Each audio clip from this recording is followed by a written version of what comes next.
Hey guys, alright, today we are back with a CGP Grey video, this time, American Empire. America definitely does, fit under the description of empire. Empire is honestly, an empire does not need an emperor to be in charge.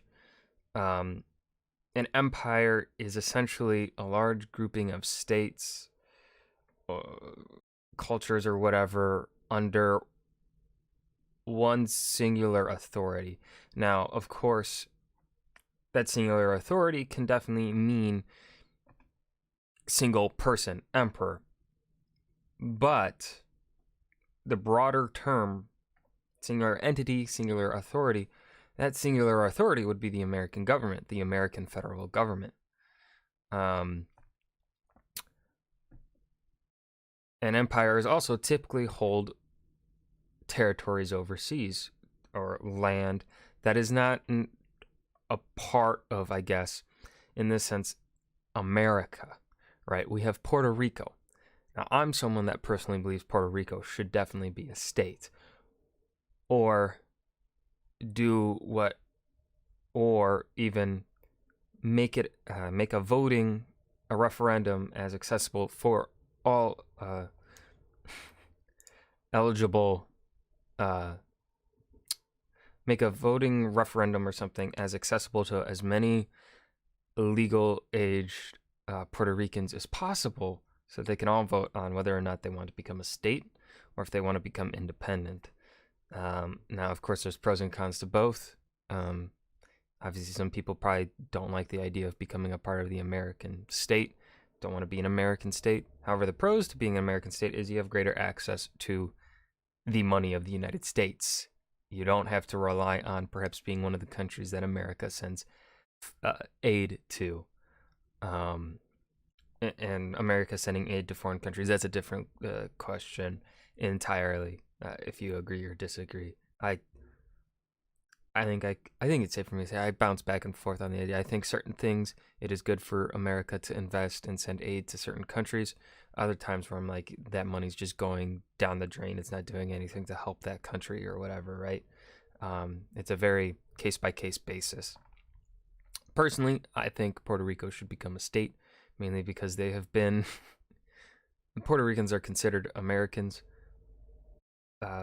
because of their status as a territory. They are born Americans. It's just that they do not get true representation in Congress. I believe, and I don't know how much they affect the vote for president, because I don't think they don't get electoral votes because they don't have Congress members. They don't have 2 senators and however many representatives that they would get. And I think that's a problem. And I think statehood would benefit them greater than independence, because they'd have far greater access to getting aid and assistance as an American state than they would as an independent country. Now, of course, that can be a con in and of itself, that the fact that they are better off being a state inside of a country that probably, at least since they've been controlled by the United States, has not necessarily always had the best interests of the Puerto Rican people at heart, right? And that's a totally legitimate criticism, right? But also then there's American Samoa and Guam. Now, those are not very populated, and I think I don't really know how many people live there, but I know it's not a lot. But that is still that is still territory outside of the bounds of the American states, ruled by the American government. So I think those are legitimate. I think you can legitimately make a solid argument that America is an empire, so long as it holds lands outside of the states. I think if America was solely the United States, the 50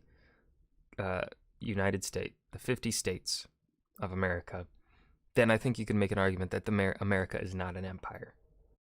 But going to stop blabbering on, and I'm going to hear what CGP Grey says here in this video.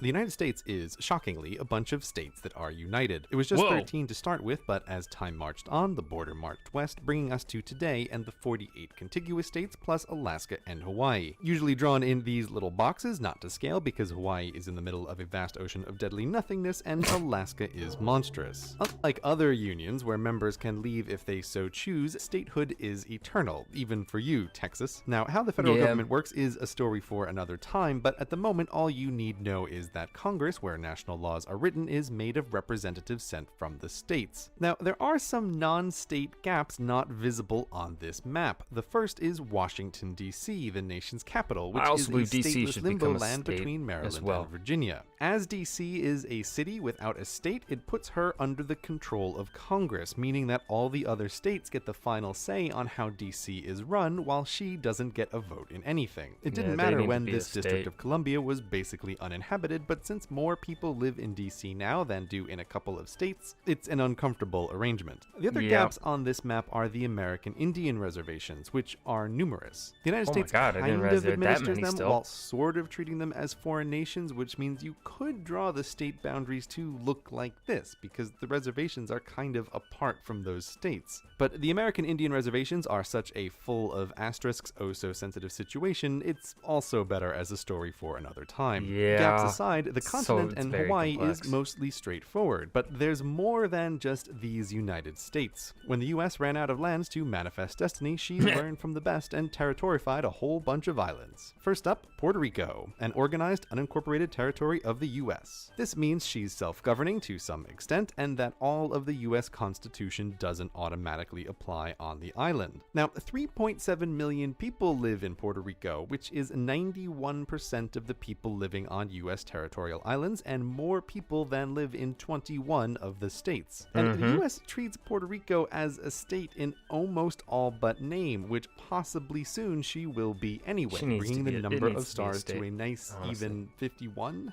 But Puerto Rico isn't the only organized unincorporated territory. There's also Guam, which was acquired in the Spanish-American War, along with Puerto Rico. There's the Northern Mariana Islands, taken from Japan during World War II, and the U.S. Virgin Islands, taken from nobody. I forgot that Denmark sold her. The people in these territories... Honestly, I think you can just mix Puerto Rico and U.S. Virgin Islands into one state. Right? I feel like they're so close that the culture should be fairly similar. I mean, it'd be like other states too. It'd be like, let's use California as an example. The city parts of California are completely different than the more countrysides of California. They vote differently for the most part, different cultures, right? I think you could combine Puerto Rico and the U.S. Virgin Islands into one state. Territories are American citizens. In most ways, the territories are just like DC. Congress can override their local governments, and they don't have representation because no state-tation. But otherwise, it's America. Actually, the territories and DC do get to elect congressional representatives who attend all of the meetings, but just can't vote in any of them. Yeah, which is either the worst job in the world or the best job in the world, depending on the kind of person who gets it. Also, since votes for president are based on state population, citizens in the territories can't vote, which, as mentioned in a previous video, leads to the weird situation that Americans who live in foreign countries can vote for president in the state where they last lived, while Americans who live in America, just in a territory, cannot. Along with these unincorporated organized territories, there are also unincorporated unorganized territories. Actually, quite a few. They are Howland Island, Navissa Island, Wake Island, Jarvis Island, Johnson those are military bases. Midway Reef, Serranillo Bank, and Bajo Nuevo Bank. Most of these were acquired under the delightfully named Guano Islands Act, when the U.S. decided she wanted a bunch of islands filled with bird poop. No, really, the U.S. just straight up wrote a law to declare that those islands were now hers.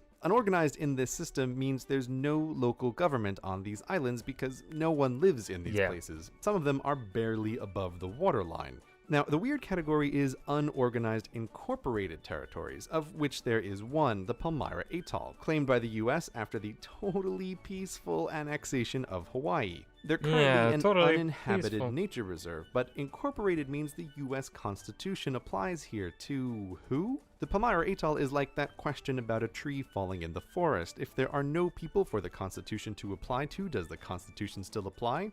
Yes. This means if a foreigner gives birth on this uninhabited strip and doesn't die from the nature, their child would be an American citizen. Now, this Nice. category is empty. It's where territories go before they become states, when basically the Constitution fully applies, and it was last occupied by Hawaii. We've gone full circle, but there is one territory we've left out. American Samoa, home to 55,000 people. Oh, there's Uniquely, that many American people there? Samoans don't get to be citizens, but instead are American nationals. They can live in the states, but can't vote in presidential elections unless they go through the immigration process like any foreigner, even though in all other ways they're indistinguishable from citizens. This is unique to American Samoa, and there seems to be no reason for it other than that Congress hasn't gotten around to updating the system. American Samoa is in the no government category, like it's Lord of the Flies over there, which it obviously isn't. So American Samoa with its organized government needs to go over here, and Puerto Rico, essentially a state, needs to go over here, and the empty Palmyra Atoll needs to go over here. But don't hold your breath for the paperwork to make its way through Congress anytime soon. So that's all the territory of the United States, but there is one final thing to talk about. 3 tiny nations: Paulu, the Marshall Islands, and the Federated States of Micronesia. This last has the convenient domain name .fm, first choice of quality podcasts everywhere. Hint, hint, click, click. These are separate countries with UN seats and everything, but they have a, quote, compact of free association with the United States. The deal is that the US provides economic support and military defense to the compact nations in return for being allowed to build military bases there. Also, compact citizens can live and work in the United States and vice versa. Americans wanting to live abroad, you have 3 easy options. So that's America: 50 states, many reservations, 1 district, lots of island territories, some even with people, and 3 tiny associated countries. Oh, and it just ends. It just ends there. He didn't really make too much. You know, I was expecting him to form an argument and say, "Hey, this is why America's an empire. Here you go." He just kind of was like, "These are the lands America holds. You come to the conclusion of whether or not it's an empire." He didn't really talk about it, America being an empire. But yes, now the question about American Samoa being a state is different. It is way far out from mainland USA, and so that raises its own issue. But there are 55,000 people living there. But also that is a lot less than, I think, the least populated United State. So, you know, that's a tougher question, I think, in my head. But I think Puerto Rico either needs its independence or it needs to be brought in as a state. It's been in this, I think, it's been controlled by the United States longer than Hawaii has been, I think. And Hawaii got brought in as a state like in the 1940s. Because I think when World War II started, Hawaii was still not yet a state. I think it was in the same position as, it was in that incorporated, organized area, but it wasn't a state. This was a great video by CGP Gray. I hope you guys enjoyed. I definitely did. Remember to leave a suggestion down below for what you want to see me react to next, and I'll see you guys in the next video. Peace.